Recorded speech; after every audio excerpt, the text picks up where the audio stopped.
За тэгээд дээд боловсрол та бүхэн бас багш нарын үйлдвэрчний хэвлэлийн холбоо дээд боловсролын шинжилгээд ингээ баахан ярилаа явлаа. Чанаргүй баахан ихтэй сургууль бий болсон.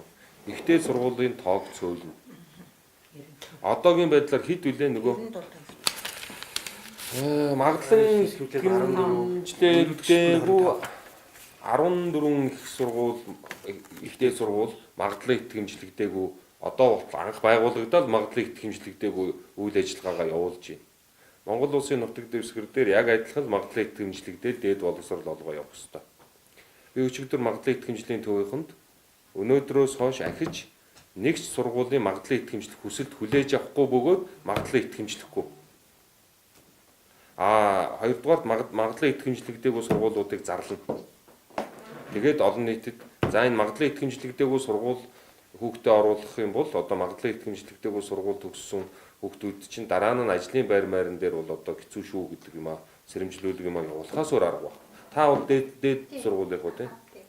Тэгээд 25 сургууль нөгөө явцын үнэлгээний тайлангаа гаргаж өгөх хэрэгтэй юм байна.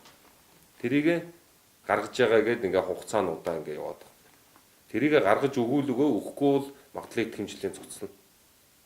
Өөр арга байхгүй. Ингиж энэ нэг одоо дээд боловсрол гэж ингэж хамгийн их одоо үндсэндээ бол одоо маш олон оюутнууд дээд боловсрол эзэмшчихэд гараад ажлын байрг байгаа даа шүү. Тэгэхэд мэрэгжлийн сургалт үйлдвэрлэлийн төв буюу яг мэрэгжил олгож байгаа сургууль төгсөгчдийн 60-70% нь ажлын байртай болчиход байгаа байхгүй юу? Дээд боловсрол төгсөж байгаагийнх нь 15-аас 20% нь ажлын байртай болчих. Яг мэрэгчлэр ажиллаж чадчих. Та бүхэн судалгаа байгаа тийм ээ. Тэгэхээр дээд боловсролын салбар дээр бас нэг юм хийхээс өөр аргагүй байна. Тэгэхээр энийг бол бас манай үйлдвэрчний хэвлэлийн холбооныхон бас ойлгож байгаа бах, дэмжиж байгаа бах гэж бодож байна.